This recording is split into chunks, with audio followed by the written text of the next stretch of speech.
রাজশাহী জেলা মাইক্রোবাস, জিপগাড়ি ও কার শ্রমিক ইউনিয়নের উদ্যোগে বাগমারা উপজেলা শাখা কার্যালয়ের শুভ উদ্বোধন অনুষ্ঠিত হয়েছে।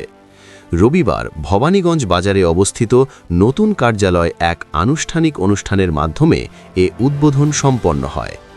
অনুষ্ঠানে প্রধান অতিথি হিসেবে উপস্থিত ছিলেন রাজশাহী জেলা মাইক্রোবাস, জিপগাড়ি ও কার শ্রমিক ইউনিয়নের প্রধান উপদেষ্টা জনাব অধ্যাপক মোহাম্মদ আব্দুস সামাদ।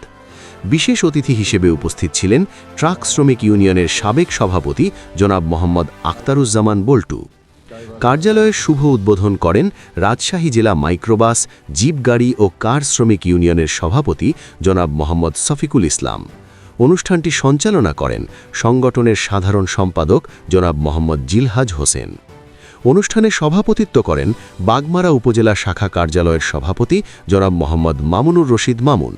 সভাপতির বক্তব্যে তিনি বলেন, এই কার্যালয়ের মাধ্যমে বাগমারার পরিবহন শ্রমিকদের ন্যায্য অধিকার আদায়, সংগঠনের কার্যক্রম আরও সুসংগঠিত করা এবং শ্রমিকদের কল্যাণে কার্যকর ভূমিকা পালন করা সম্ভব হবে।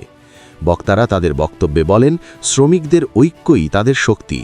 সংগঠনের মাধ্যমে শ্রমিকদের অধিকার রক্ষা, সমস্যা সমাধান এবং সামাজিক নিরাপত্তা নিশ্চিত করতে সবাইকে একযোগে কাজ করতে হবে।